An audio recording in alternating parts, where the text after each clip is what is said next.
super atuais para os nossos dias. Super atual. E aí o tema geral, meus irmãos, como está aí aparecendo para os irmãos, é esperança em meio ao caos.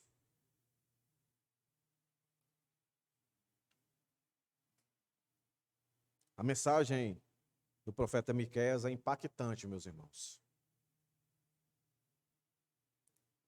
Graças a Deus que nós temos a oportunidade de ver, de ouvir. Mas, infelizmente, é um tipo de mensagem que não é muito desejada pela grande maioria. Infelizmente, pela grande maioria daqueles que se dizem cristãos.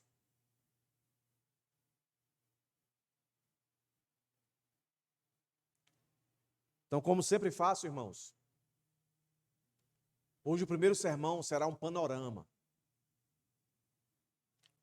Nós vamos dar uma geral em toda a profecia de Miqueias. Mas eu escolhi um trecho aqui para a gente ler. Não vou expor esse trecho, apenas vou ler, para acalmar o coração de todos vocês. Porque até chegar nesse texto, na exposição, meus irmãos, Deus vai mostrar o seu lado de justiça, de castigo, de punição. Deus não está alheio a tudo o que acontece no mundo. Não estava nesse mundo aqui há mais ou menos 10 mil anos atrás, há mais ou menos isso. Então quero que você abra aí a sua Bíblia, Miqueias, no último capítulo, a partir do verso 18.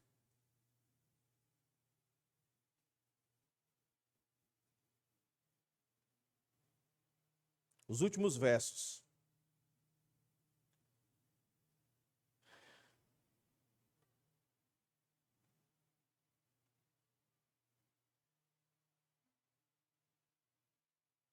Amém, irmãos?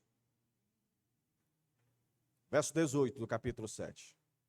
Quem é semelhante a ti, ó Deus, que perdoas as iniquidades e que te esqueces da transgressão do remanescente da tua herança?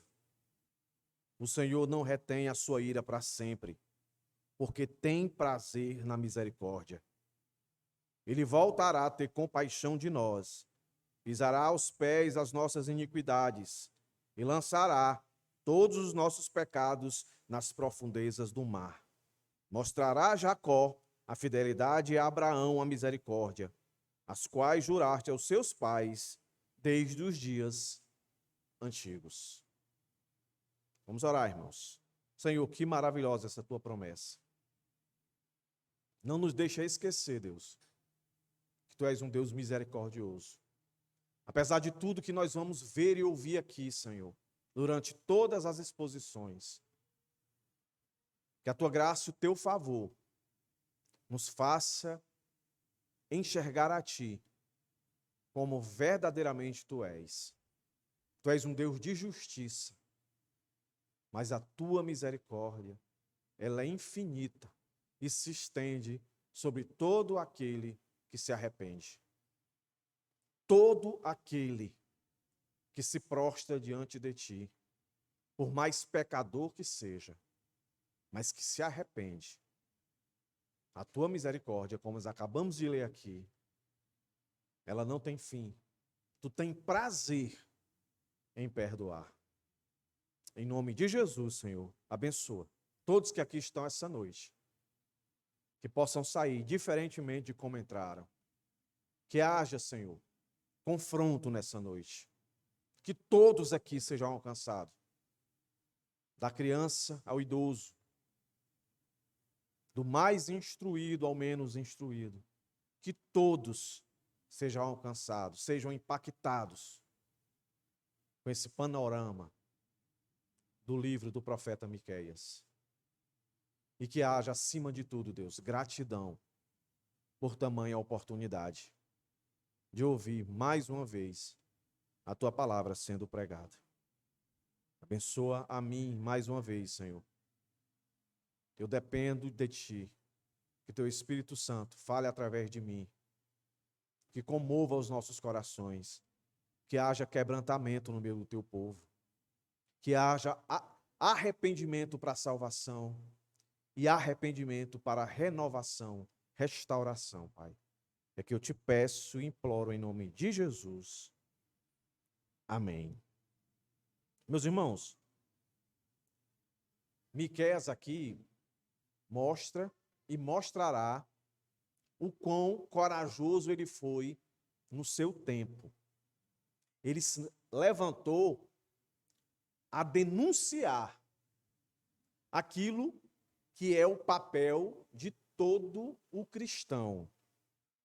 O livro de Miqueias é um dos menores. E ele foi composto mais ou menos no século 8 a.C., mais ou menos.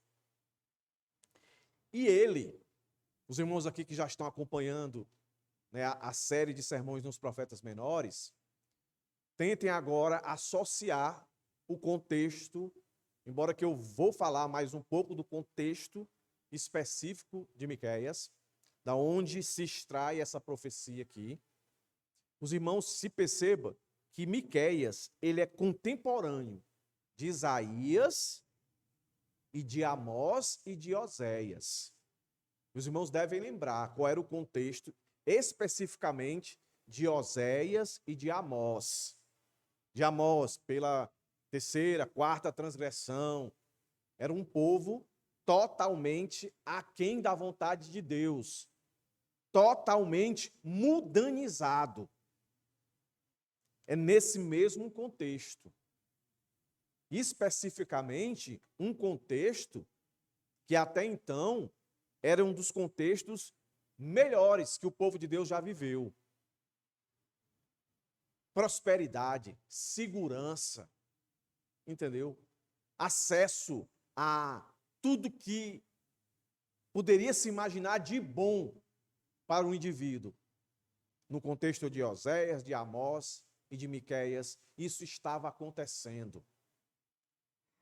E lembra que eu disse para os irmãos a história bíblica e a história extra-bíblica, depois do século I, sempre mostra quando o povo de Deus viveu em um tempo de prosperidade, segurança, estabilidade, foi o tempo aonde ele mais se depravou, onde ele mais se esqueceu de Deus. Se esquecer de Deus, meus irmãos, é sinônimo de depravação.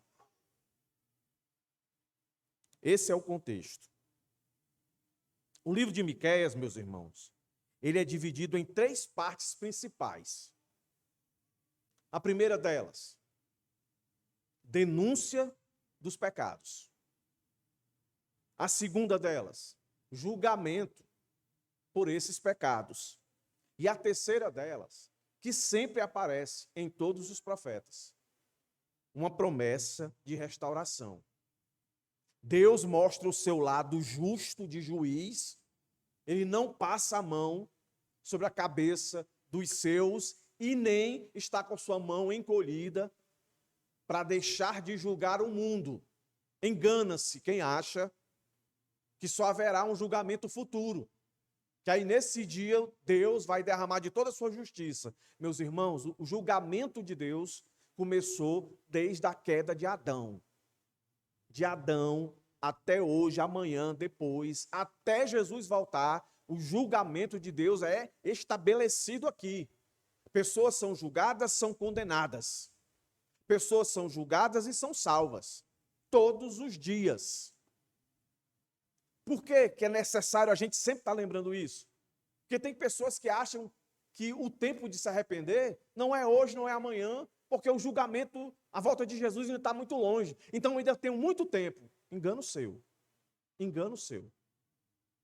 O julgamento do Senhor está todo dia, assim como a sua misericórdia, que é a causa de não sermos consumidos. Por que Deus não derrama do seu braço de justiça e acaba com tudo logo? Porque a sua misericórdia está aqui. Então, se a sua misericórdia está aqui, a sua justiça também está. O ponto é quando a gente vai para os extremos. Só vê a justiça de Deus e não vê a sua misericórdia. Ou só vê a sua misericórdia e não vê a sua justiça. Então, o livro de Miqueias é dividido nessas três partes. Como é que nós vamos ver hoje? O meu esboço é muito simples aí, meus irmãos. O primeiro ponto, o profeta e o seu contexto. E o segundo ponto, a mensagem do profeta.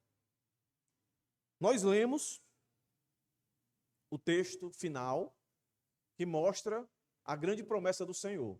O Senhor vai castigar, vai julgar, vai condenar, vai aplicar no tempo e no espaço a sua pena, não é? Todo, especificamente aqui, Reino do Norte e Reino do Sul, Judá e Jerusalém. Ambos vão ser levados cativos. Uma parte para a Síria, a outra parte para a Babilônia. Tudo isso por causa de quê? Então vamos aqui entender. E tente associar o contexto de Miqueias com o que nós estamos vivendo hoje, o nosso contexto. No primeiro capítulo de Miqueias, verso 1, pontua no tempo e no espaço aonde esse Miqueias se encontra. Palavra do Senhor em visão. Deus não quis especificar, não quis esclarecer para nós como é que se deu essa visão, como isso aconteceu. Mas o ponto é, palavra do Senhor, e tudo que Miqueias vai falar não é fruto da imaginação dele, assim como não foi de nenhum dos profetas. O texto está dizendo, palavra do Senhor que em visão veio a Miqueias, de Moresete, uma cidadezinha afastada do interior. Ou seja, Miqueias não era um indivíduo da cidade grande. A respeito de Samaria, aí ele especifica, Samaria, Reino do Norte, e Jerusalém, Reino do Sul. Isso aconteceu, aí diz, exatamente o contexto dele, que faz a gente compreender que o contexto dele era o mesmo de Isaías, de Amós, de Oséias. Porque diz, nos dias de Jotão, Acás e Ezequias, reis de Judá. Então Deus está pegando o indivíduo e quando não fala pai, não fala mãe, não dá nenhum título para o indivíduo, a maioria dos comentaristas entendem que essa pessoa aqui chamada Miqueias é uma pessoa comum, uma pessoa simples, uma pessoa de família comum. Não é de família nobre, não é de família erudita, de pais que foram mestres ou coisa do tipo, de uma linhagem, de uma castra famosa, mas uma pessoa simples. Eu já disse isso em outra oportunidade com outro profeta, Amós.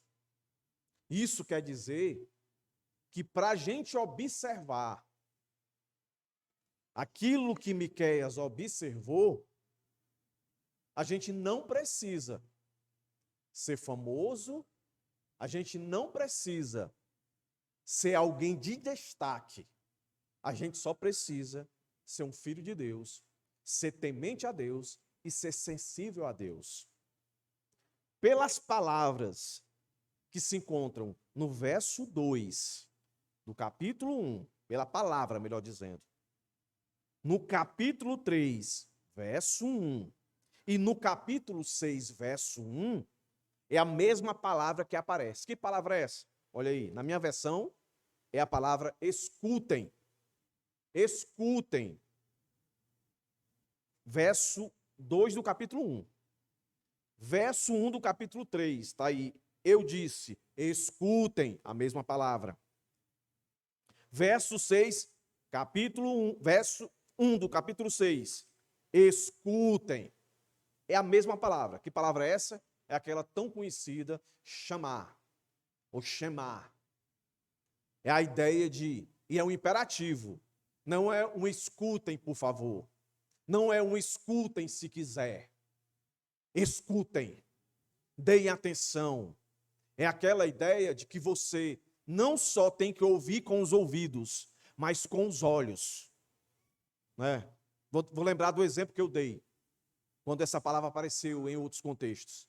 É a ideia de quando você vai falar algo muito importante para uma pessoa, você fala para ela e você não aceita ela dizer, pode falar que eu estou te ouvindo. E a pessoa fazendo alguma coisa, e a pessoa diz para você, pode falar que eu estou te ouvindo. Aí você vai e diz assim, não, olhe para mim. E às vezes você até pega nos braços da pessoa e coloca ela de frente de você e diz, escute o que eu vou falar. É mais ou menos isso aqui, entendeu? É algo que é necessário, é uma ordem, você tem que ouvir. Pare tudo que você está fazendo, pare tudo que você está pensando para o que eu vou falar. E aí o verso 2 do capítulo 1, olha o que é que diz. Escutem todos os povos. É uma palavra de um Deus soberano. Né? Não é escutem vocês, os meus filhos, os crentes, mas escutem todos. Mostra que o profeta está falando no nome de um Deus que é o Deus dos deuses, é o Deus soberano, que tem o controle de tudo e de todos. Está chamando a atenção de todos. E olha aí a forma como ele coloca essa urgência para que se escute o que ele vai falar. Ele diz, escutem todos os povos, prestem atenção, ó terra, e todos os seus moradores. O Senhor Deus será testemunha contra vocês. Do seu santo templo o Senhor falará. Olha o que é que o verso 3 diz, meus irmãos. Porque eis que o Senhor sai do seu lugar, ele desce e anda sobre os altos da terra. O que é que o Senhor quer causar aqui, meus irmãos? Temor. Mas por quê? O que é que está acontecendo? O que foi que Deus viu para fazer Miqueias ver também, e assim Miqueias se colocar à disposição para ser um instrumento de Deus para falar para todo o povo. O que Miqueias viu foi, e aí tente fazer o contexto com os nossos dias.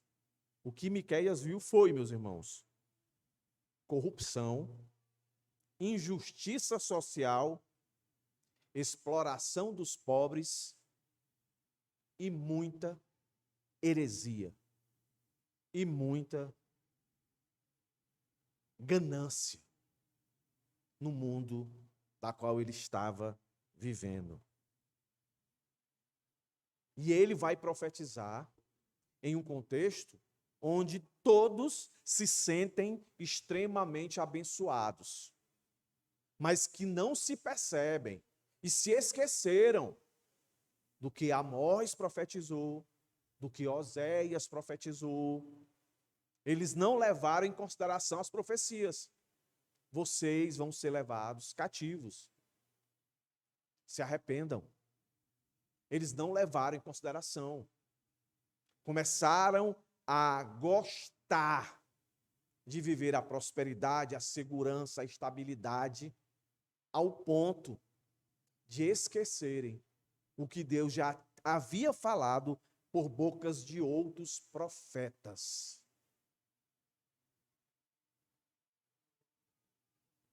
Como é que estava a política na época de Miqueias?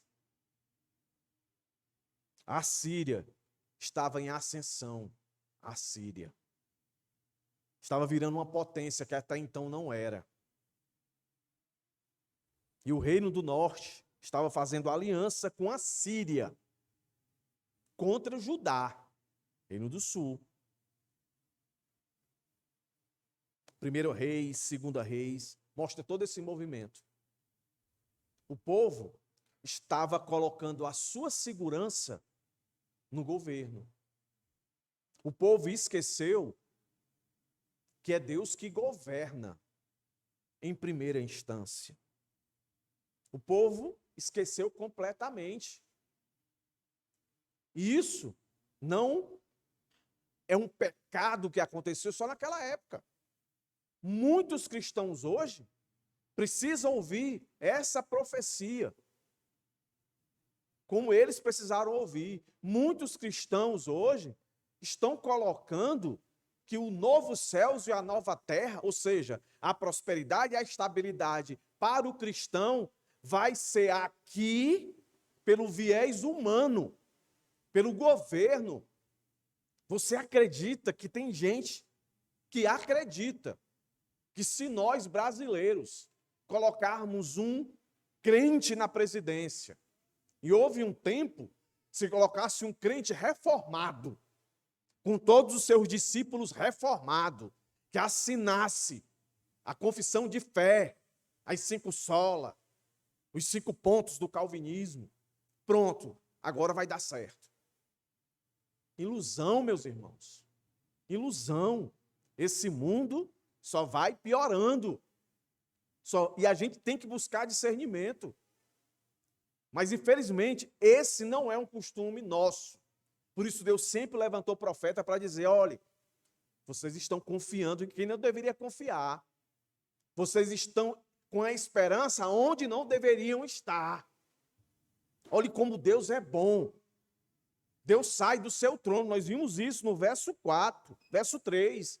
Deus sai lá do seu santo templo, em direção ao povo, para dizer, vou lembrar vocês de novo. Não é a primeira, não é a segunda. Não confie na política. Quando eu digo, e quando ele está dizendo aqui, confie na política, não é que você, agora você votar nulo, não é isso não. É você não colocar a sua confiança, achando que aquilo vai ser a solução. A minha posição e a sua posição sempre tem que ser. Eu vou fazer de tudo para que eu não seja o instrumento para que piore as coisas. O que eu puder fazer para segurar, restringir o mal, a depravação, eu vou fazer. Mesmo que eu saiba que ela vai piorar. Mas, no meu tempo, no tempo que Deus me dá, eu vou fazer de tudo para ser resistência. Esse é o ponto. Jamais eu devo achar que eu vou conseguir resolver as coisas desse mundo pela política. Qual era o contexto econômico aqui? Após um período de prosperidade, aí veio a carga tributária, porque Miqueias, ele vem do contexto de Amós e de Oséias, um contexto muito bom. Mas ele começa a viver as consequências da profecia de Amós e de Oséias. Guerras começaram a surgir. E aí os ricos começaram a corromper a tríade, que quando se junta, não tem jeito. Governo, rico e religiosos. Quando se juntam, os ricos começaram a querer salvaguardar a sua prosperidade, a sua riqueza, e aí à custa de muita corrupção. E isso, terceiro pontinho aí, a decadência moral, que se refletia na corrupção política, econômica. E aí, também, na conveniência dos juízes, aqueles que tinham poder, junto com a liderança, sacerdotes, profetas. E esse declínio moral atingiu a religião, tornou a religião falsa, idólatra, herética, porque as pessoas iam para os seus encontros religiosos não para adorar a Deus, em hipótese alguma, mas para se gabar da sua prosperidade, da sua segurança, da sua estabilidade. Isso aqui que eu estou falando, meus irmãos, foram anos. E Deus totalmente renegado. É nesse contexto que Miqueias olha e vê a corrupção na política, na economia, que levou à degradação moral. Isso atingiu a religião, que a gente pode fazer um paralelo com a igreja. Ou seja, o mundo entrou dentro da igreja. Meus irmãos, não é nada diferente dos dias de hoje. Quantos púlpitos não foram invadidos e continuam sendo invadidos por políticos, por empresários, que tornaram muitas igrejas não mais igrejas, mas centro de encontro para comício, para divulgação de ideias humanas, para promessas, meus irmãos, de um novo céu, uma nova terra aqui e agora. Quando eu digo novo céu, nova terra, você tem que imaginar o quê? Novo céu, nova terra prometido pela palavra de Deus, o que é, meus irmãos? Não é mais tristeza, não há mais choro, não há mais dor, não há mais insegurança, não há mais inveja, não há mais... É tudo de bom. Esse mundo nunca vai chegar a esse estágio por meios humanos. Jamais. Em suma, no tempo de Miqueias, foi caracterizado por desafios políticos, econômicos, morais e religiosos, nos quais a corrupção e a injustiça prevaleciam, exigindo uma intervenção divina e a proclamação de uma mensagem profética para chamar o povo ao arrependimento e à verdadeira adoração. O povo se corrompe. Não tem jeito, irmãos. Olha as palavras duras que começam a surgir. Olha o verso 5 do capítulo 1. Tudo isso por causa da transgressão de Jacó e dos pecados da casa de Israel. Qual é a transgressão de Jacó? Será que não é Samaria? E quais são os lugares altos de Judá? Será que não é em Jerusalém?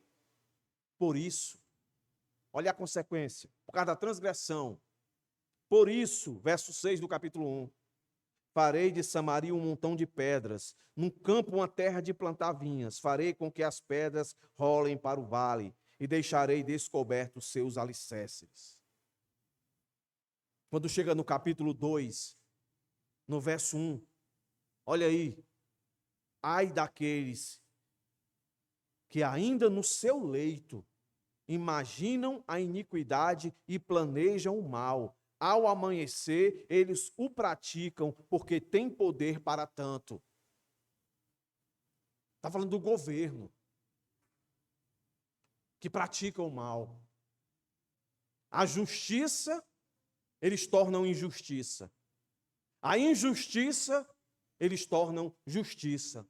E eles pensam, maquinam isso, planejam isso e executam isso. Olhe para os seus dias. Olhe para os nossos dias, meus irmãos. Você não sente isso, não? Tem um indivíduo que está preso por causa do 8 de janeiro. Está preso. Porque ele tem um nome igualzinho de uma pessoa que estava lá. É um homônimo que chama. O cara está preso. Está preso. O governador do Rio de Janeiro, num depoimento, ele declarou culpado. Eu roubei, eu fiz isso, isso. Foi sentenciado, foi preso, e a sentença era 400 anos de prisão. O homem foi solto. Foi solto, irmãos. Aí você diz assim, o que é que eu tenho a ver com isso? Tem a ver com isso. Um crente não pode chamar aquilo que é bom de ruim e aquilo que é ruim bom. Deus condena isso. Que era isso que estava acontecendo aqui. O povo de Deus, Jerusalém, Judá, estava abraçado com esses corruptos. Olha o verso 3 do capítulo 2. Portanto, assim diz o Senhor, eis que estou forjando uma calamidade contra esta família, da qual vocês não livrarão o seu pescoço. Vocês não andarão mais de cabeça erguida, porque será um tempo de calamidade. Quando eu leio isso aqui, sabe o que é que eu entendo? Que a minha indignação, ela faz sentido. Agora, a minha indignação, ela perde o sentido quando eu quero fazer justiça. Quando eu olho para um texto desse aqui, um verso desse, eu digo assim, Senhor, a minha indignação é certa. E eu confio que tu está vendo. Pode ser que não seja no meu tempo, mas tu vai fazer justiça. Nenhum desses, seja governo, seja juiz, seja pastor, seja crente, nenhum vai ficar sem a justa punição. Porque Deus nos chamou para ser fiel,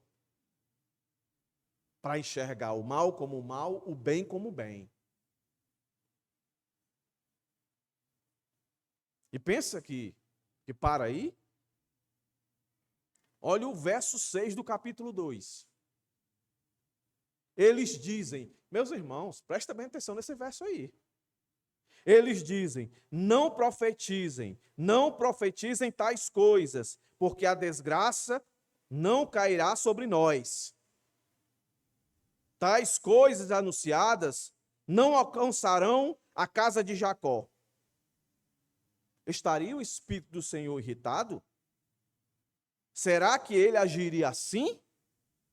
O que é que isso aqui parece? É aquilo que eu falei ontem. Rapaz, Deus é bom demais, Deus é amor. Deus não é como a gente, não. Deus sempre perdoa. Aqui está dizendo, não é assim não. Deus é misericordioso, por isso que eu comecei lendo isso, para a gente não esquecer. Deus tem prazer na misericórdia. Prazer na misericórdia. Mas isso não anula. O que ele diz que vai fazer, ele faz. Ele é justo. Não tem como desassociar essas virtudes de Deus. Ele é amor, ele é graça, ele é misericórdia, mas ele é justiça. Ele é rei, ele é senhor, mas também ele é juiz. Ele vai fazer. Se você passa a página aí, capítulo 3, verso 3. Olha o que ele diz.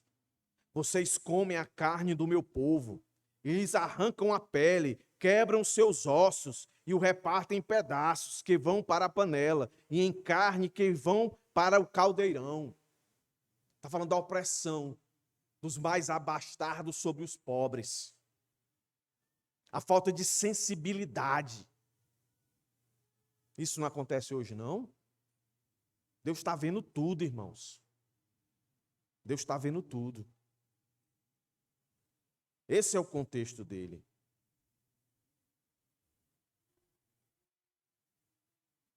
Aí a mensagem dele, por esses textos que eu acabei de ler com os irmãos, se resume em 3 temas. Que está aí para os irmãos. Qual é o tema das mensagens proféticas de Miqueias? Para esse contexto de corrupção, de ganância, de heresia, de soberba, de fraude, de maquinação. Qual é? Está aí, ó. De juízo, de arrependimento e de restauração. De juízo é que Deus é tão misericordioso que Deus levanta o profeta e diz, profeta, vai lá. E dá o diagnóstico. O que é que está acontecendo? Não é assim quando a gente chega na frente de um médico para se consultar e o médico diz exatamente. Ó, está acontecendo isso aqui, isso aqui, isso aqui, isso aqui, isso aqui, isso aqui com você. E o bom é acreditar, né? No que o médico está dizendo. Então Deus levanta o profeta e a mensagem dele é, vá lá e dê o diagnóstico. Vai lá e diga. Por isso ele começa, escutem, prestem atenção no que eu estou falando. Está começando a piorar a vida de vocês. Agora, o que vocês deveriam temer não era isso aí. Mas Deus, lá em Mateus não vai dizer, não tema o homem. O máximo que ele pode fazer é matar você. Tema a Deus. Que além de matar você, ele pode pegar a sua alma e jogar no inferno. Mas, pastor, eu sou crente. Então, quem estava aqui sábado, pelo menos eu acredito que entendeu. Se eu sou crente e escuto um negócio desse, aí eu tenho que ter medo para correr, me afastar do Senhor? Não. O meu medo tem que ser temor, reverência e respeito, e eu dizer, Senhor, eu me arrependo. Eu me arrependo, Senhor, pelo amor do Senhor. Eu ia dizer pelo amor de Deus, ó. Pelo amor do Senhor. Eu confesso o meu pecado. Assim como Davi confessou. Davi mostrou todo temor, ou seja, todo respeito e reverência a Deus. Davi, um homem poderoso. Quando o profeta foi lá e disse, ó, tua vida está corrupta, tua vida está uma heresia, porque tu não vive o que tu diz crer. Tua vida está uma confusão. Davi, na mesma hora, embora que tenha passado bastante tempo, alguns acreditam de 1 ano a 2 anos, até o profeta chegar lá. A primeira palavra que sai da boca de Davi, pequei contra ti, Senhor. Não argumentou, não colocou as consequências, não deu desculpa. Miqueias tem uma tarefa muito difícil, dar o diagnóstico. Mas ele não faz só isso. Quando ele faz o diagnóstico, ele também dá o remédio, que é o arrependimento. Então nós vamos ver vários posicionamentos dele. Como principais, esse quando ele chama a atenção. Escutem. Quando ele fala escutem, ele não vai dar só o diagnóstico, ele vai dar o diagnóstico e o remédio, a saída. A saída para que o povo olhe e veja a solução para sair dessa sentença de julgamento que Deus vai fazer. Então veja, Miqueias, um homem comum de uma cidade não muito conhecida, que não fazia parte de nenhum ciclo social honrado. Deus pega esse homem e faz esse homem enxergar como é que o mundo dele estava. E Deus diz, vai lá. Vai lá. Meus irmãos, é por isso que relatos como esse reforça o ensinamento de dizer que o Espírito Santo sempre agiu em toda a Escritura, não só no Novo. Um homem desse, para tomar uma iniciativa dessa, ele só podia estar cheio do Espírito Santo. Chegar e dizer, olha, em uma visão Deus me apareceu e Ele está dizendo que vocês devem escutar. O diagnóstico de vocês é esse aqui, eu tenho 3 mensagens para vocês. A primeira é, olhe, vocês estão assim diante dele. A segunda é, se arrependam. Porque ele não é só juiz para condenar, ele é Deus para salvar, para ter misericórdia, ele tem prazer em misericórdia. Se voltem para ele.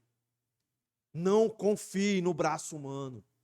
Não coloque a sua expectativa, a sua esperança, a sua estabilidade em governo, na riqueza, na religião, mas nele.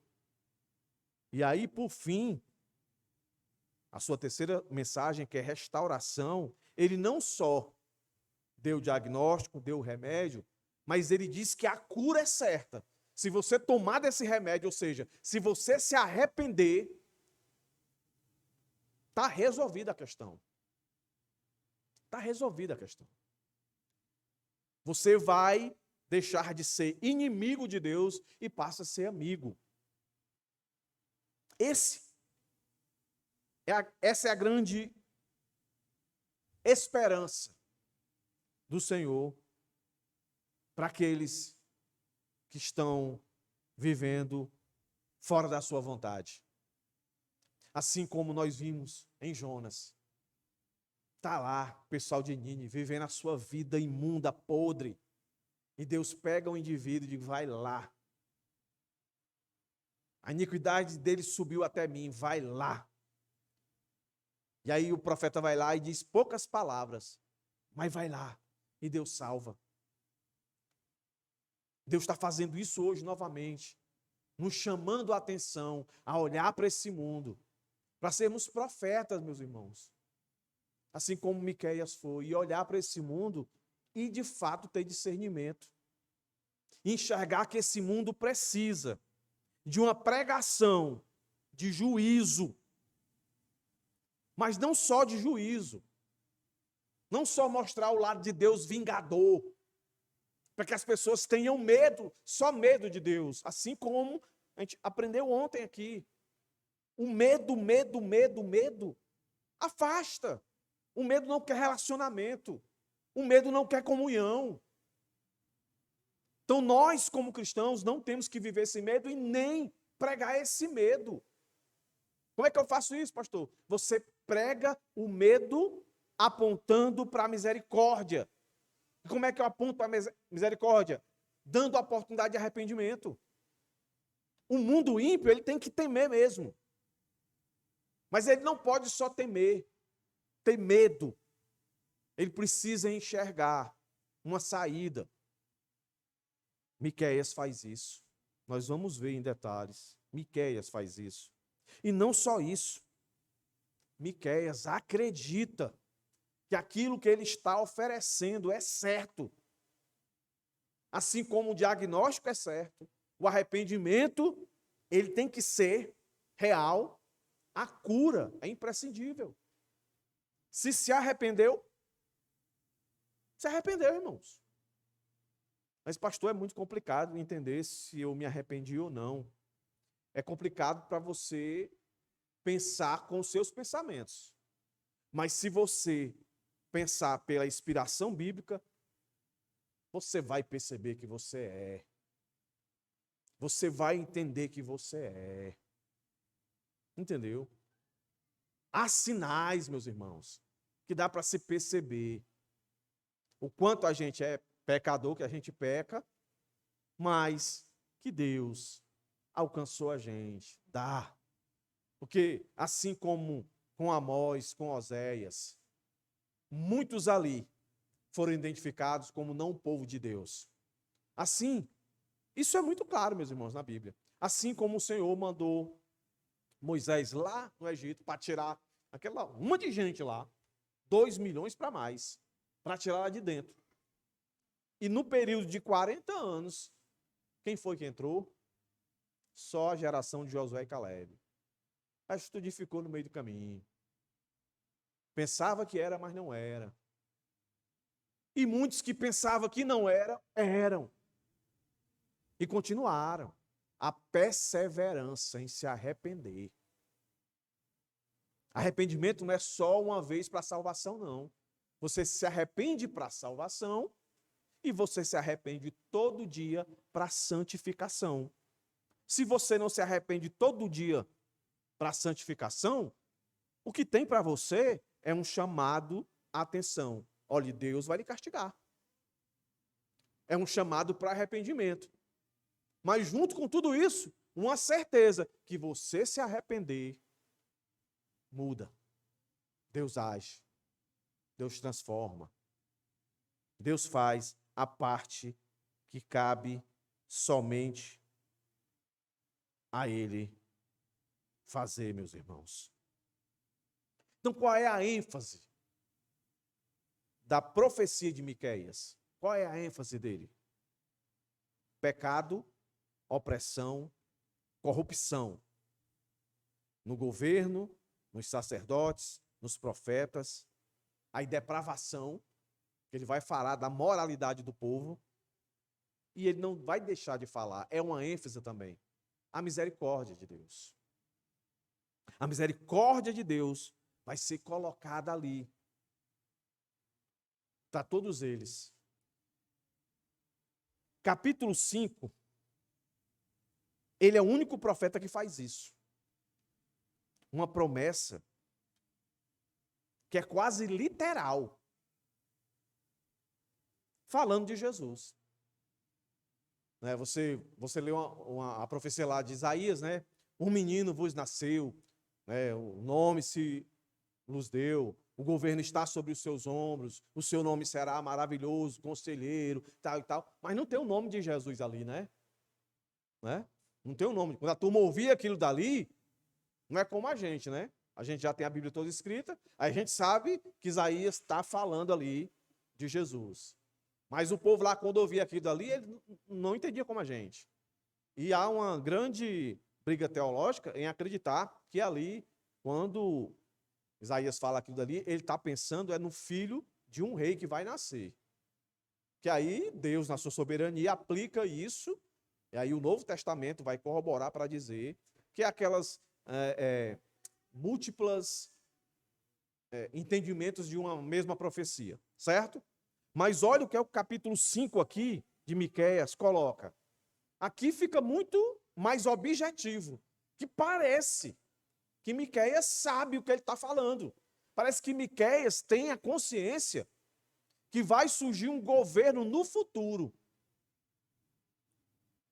Olha o que ele diz aí, ó, a partir do verso 2 do capítulo 5. E você, Belém, Efratá, que é pequena demais para figurar como um grupo de milhares de Judá, de você, olha aí, meus irmãos, me sairá aquele que há de reinar em Israel, e cujas origens são desde os tempos antigos, desde os dias da eternidade. Meus irmãos, só falta falar o nome aqui, Jesus. Ele está falando de um indivíduo que não foi criado, que já existiu, sempre existiu. E quem é esse indivíduo?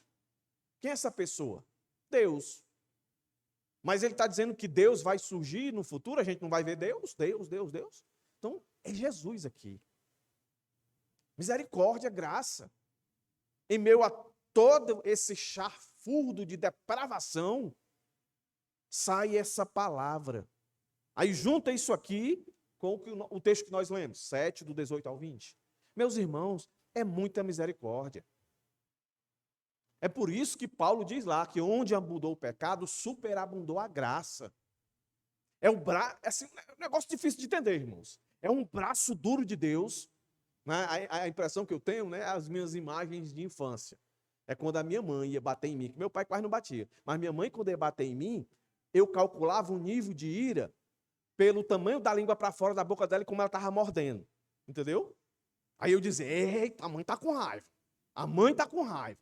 Mas lá no fundo, tinha algo que me dizia que aquela raiva dela não era tão grande porque eu era filho dela. Entendeu? Então, é essa impressão que eu tenho quando eu leio os profetas, que eles colocam a imagem de Deus assim. Deus vem, olha, eu estou vindo aqui pisando. Olha, eu vou pegar, a lança vai pegar pelo nariz, vou fazer isso, a espada e tal. Mas sempre vai terminar uma palavra de misericórdia, de complacência de Deus. Aí está aqui um profeta que vem com a faca nos dentes. Ouçam, prestem atenção. O diagnóstico de vocês é corrupção, depravação, ganância, opressão. E, de fato, depravação no sentido de prostituição. Vocês estão profanando tudo. Mas, ao mesmo tempo, ele coloca, há uma esperança. E essa esperança, ela se materializará no futuro, em uma pessoa. E aí sim, esse governo vai ser um governo perfeito. Porque ele continua e diz assim, ó, portanto, o Senhor, verso 3 do capítulo 5, portanto, o Senhor os entregará até o tempo em que aqui está em dor estiver dado à luz, então o restante dos seus irmãos voltará aos filhos de Israel, e ele se manterá firme e apacentará o povo na força do Senhor, na majestade do nome do Senhor seu Deus, e eles habitarão seguros, porque agora ele será engrandecido até os confins da terra. Sabe? É a ideia assim de olhar, tá aqui, o que é real que está acontecendo? O mundo está depravado, o mundo está ruim. É muita opressão, é muita ganância, é muita insensibilidade. Mas ao mesmo tempo o Senhor mostra, não vai ficar sempre assim. Vai chegar um dia que todos aqueles que foram instrumentos de opressão, de avareza, de perseguição, de ganância, que foram os instrumentos para fazer isso, não mais existirá. E todos aqueles que sofreram isso, não mais sofrerão. Serão apacentados. E a palavra apacentar é cuidado. Aí sim você vai ter prosperidade, você vai ter segurança, você vai ter estabilidade, porque agora você não mais estará. O mundo precisa ouvir isso, irmãos. Você não mais estará sobre o apacentar dos homens, mas do próprio Deus na pessoa de Cristo, hein, irmãos? Esse é o diagnóstico que mostra a real situação, o remédio. O remédio, meus irmãos. E a cura. O que é que a gente aprende com isso, meus irmãos? Partindo para a conclusão.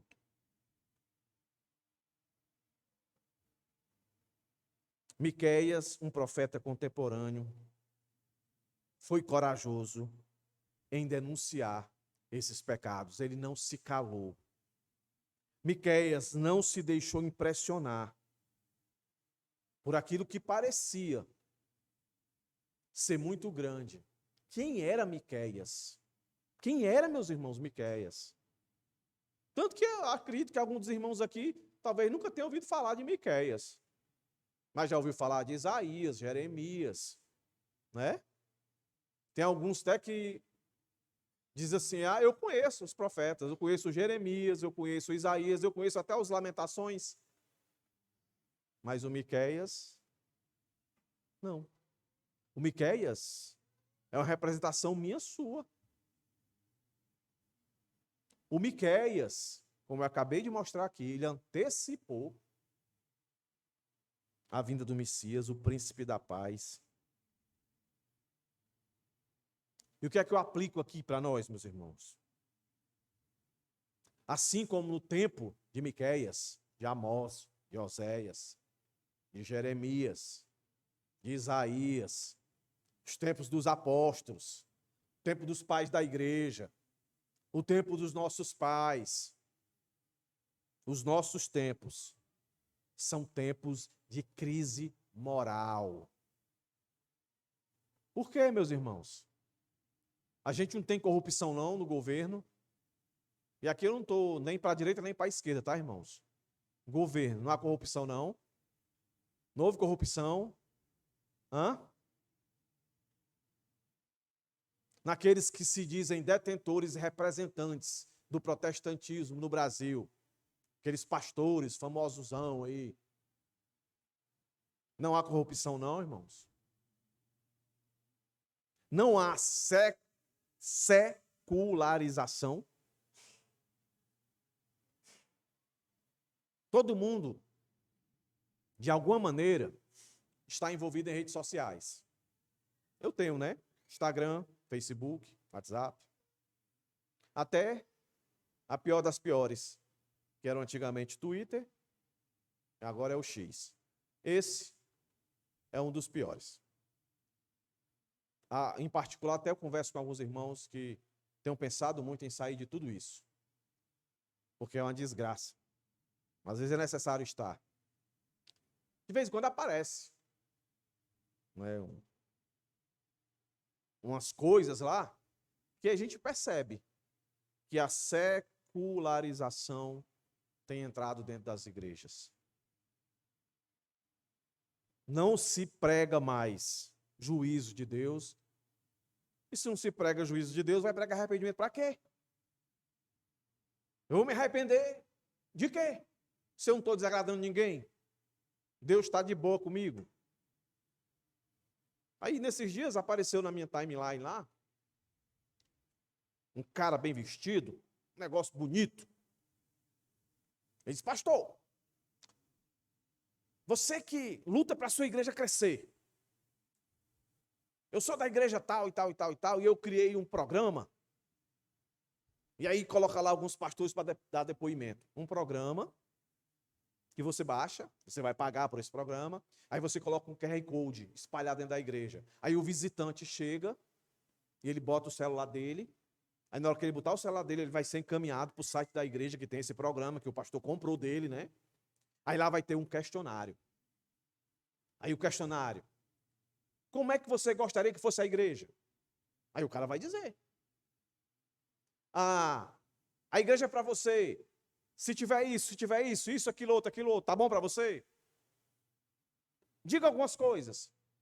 Aí o indivíduo vai colocando. Mas, rapaz, desse jeito, meu irmão, não quero que cresça nunca. Se eu for fazer um aplicativo aqui, é para dizer exatamente, ó, se você tiver isso, nem venha. Que aqui não tem. Aqui tem. É ler, explicar e aplicar e pedir, pelo amor de Deus, que Deus transforme os nossos corações. Eu não quero que a igreja cresça, eu quero. Mas eu quero que a igreja cresça assim como crescia lá em Atos 2. Era Deus que acrescentava. E não esses meios seculares que estão inventando aí. A igreja, hoje, não sofre também com sincretismo religioso? Sofre não, irmãos? O que é sincretismo religioso? É você trazer algumas coisas de outra religião que não confronta com algumas coisas. Aí você traz para dentro da igreja. Tudo isso estava acontecendo, meus irmãos. Não tinha esse nome, lógico, mas estava acontecendo na época de Miqueias, na época de Amós. Não, tem nada, dá para fazer isso aqui. Dá para cantar música de fulano de tal. Tem problema nenhum. Entendeu? Aí muitas dessas pessoas vão para aquele viés. A Bíblia condena. Vocês não estão vendo, não? Um monte de igreja agora, e agora, não é, isso aí não é uma regra só para igrejas contemporâneas, não. Igrejas históricas. Entendeu? Vocês não estão vendo aí? Muita igreja toda de preto. Estão vendo, não? Tem até a igreja presbiteriana agora, toda de preto. Toda de preto. Mas, pastor, tem algum problema? Toda de preto? Não, o preto em si, tem que ter cuidado de ficar falando isso agora, né? Porque tudo dá processo agora. Não pode falar mais lista negra, né, faixa preta, não pode mais falar essas coisas não, porque está dando problemas. Que ou esse microfone? Aí não dá nem para dizer mais o que é esse microfone. É azul, então, pronto. Entendeu? Qual é o problema? É a igreja parecendo cada vez mais com o mundo. Entendeu? Cada vez mais com o mundo. Então, diante desse cenário, meus irmãos, a necessidade de vozes como a de Miqueias se torna necessário. Eu quero que você saia daqui hoje se sentindo Miqueias. A turma do louvor se inspirei a fazer uma música com Miqueias. Porque na minha infância, eu aprendi a música na igreja, era Davi, um certo pastorzinho que se chamou Davi, entendeu? Quero ser como Elias, andar na carruagem de fogo, entendeu? Eu quero lá o de Judas, que brigou lá, tal. Faça com o de Miqueias, nesse contexto aqui. Saia daqui hoje, olhando para o mundo, e diga, será que o meu mundo que eu vivo está como o mundo de Miqueias? Será? Então, de forma reduzida, minha conclusão, devemos discernir os nossos tempos, meus irmãos. A gente não pode cair nessa de dizer, eu sei que vai piorar. Deus está no comando. Não é porque eu sei que vai piorar que eu não vou fazer algo para que na minha época isso não piore tanto. Foi por isso que Deus levantou o profeta. Vai lá. Vai piorar, mas vai lá. Para restringir. E no meio dessa restrição, muitos se arrependeram. Muitos foram salvos. Então Deus não nos chamou para passividade. Temos que exercer, meus irmãos, o dom do discernimento. E ao isso acontecer, denunciar. Esse é o ponto, denunciar. O evangelho, meus irmãos, a boas novas, é uma denúncia. É denunciar que o mundo está em pecado. É denunciar uma pessoa em particular. Você está em pecado. Se arrependa. Deus é gracioso. Deus tem prazer em lhe perdoar. Se arrependa dos seus pecados. Denuncie a corrupção. Mas, pastor, se eu fizer isso, eu perco o emprego. Perca o emprego, mas não perca a fé. Perca o emprego, mas não seja visto como um crente frouxo. Afinal, você confia em quem? Em Deus ou no seu emprego? Você acha que o Deus que lhe comissionou para ser o Miqueias de hoje, ele não vai te sustentar? Mas também não estou dizendo, tá, irmãos? Você vai chegar amanhã na empresa, eita, eu vou investigar onde tiver corrupção agora, eu vou denunciar. Não é assim, meu filho. Essa é a coisa, chega sobre a sua autoridade, no seu departamento, que você tem autoridade para denunciar. O faça. O faça. Seja no seu trabalho, seja na sua faculdade, seja na sua escola. Estão entendendo, irmãos? Chega a sua alçada. Não estou aqui mandando ninguém dar uma de super-herói, não. Agora eu vou investigar a minha faculdade, vou investigar meu professor. Não. É quando chegar em você, e você sabe. Porque muitas vezes chegou e você se acovardou. Mas hoje você aprendeu. Não posso me acovardar. Eu sou um servo do Senhor e Deus me levantou para ter discernimento e denunciar. Terceira coisa. Faça a denúncia. Mas assim como dê o caminho certo. Faça o diagnóstico, dê o remédio. Ofereça a misericórdia. Entendeu? Ofereça a misericórdia. E tem que haver arrependimento. Uma quarta coisa, meus irmãos, que está muito ligado ao capítulo 5, verso 2 em diante, e o nosso texto que a gente abriu, esse panorama, não perca a expectativa da volta de Jesus. Não perca. Meus irmãos, quando a gente perde a expectativa da volta de Jesus, nós fomos programados, meus irmãos, para não sofrer, para não querer sofrer, para não querer sentir dor. Nós fomos programados para isso. Mas o mundo caiu. Mas a promessa do Senhor, que um dia, aquilo que foi programado, lá no começo, no jardim, eu não acredito que quando Deus colocou lá Adão e Eva no jardim, tanto Adão como Eva tinham dor de cabeça, tinha tristeza, porque, imagina se isso é possível. Está lá, o negócio todo perfeito, o pecado ainda não tinha entrado, aí está lá Adão andando, vou comer uma castanhola, essa aqui está ruim demais, aí não dormiu a noite pensando, castanhola ruim. Não, irmãos, lá era tudo de bom, mas o pecado entrou. Mas lá mesmo o Senhor deu a promessa de que viria alguém.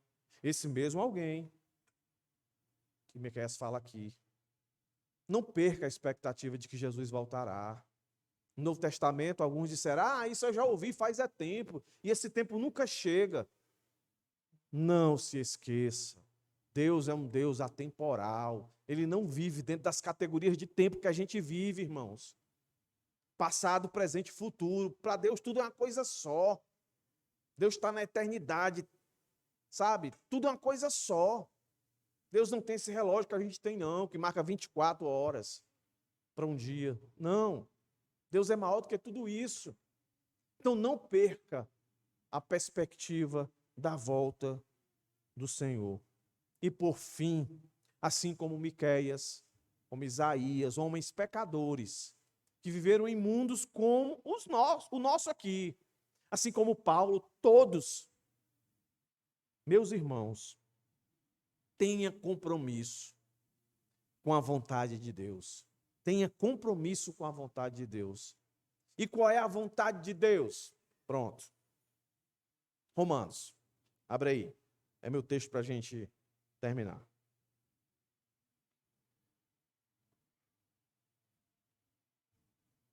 Romanos capítulo 12. Você vai descobrir qual é a vontade de Deus. Romanos capítulo 12, verso 1 até o 2. Portanto, irmãos, pelas misericórdias de Deus, peço que ofereçam seu corpo como sacrifício vivo, santo e agradável a Deus, que é este culto racional de vocês. E não vivam conforme os padrões deste mundo, mas deixe que Deus os transforme pela renovação da mente, para que experimenteis, para que possam experimentar qual a boa, agradável e perfeita vontade de Deus. Qual é a boa, perfeita e agradável vontade de Deus? É você viver para Ele. É você viver no padrão dele e não do mundo. O mundo ama isso, você não ama isso. O mundo quer isso, você não quer isso. O mundo quer ir nessa direção, você vai na direção oposta.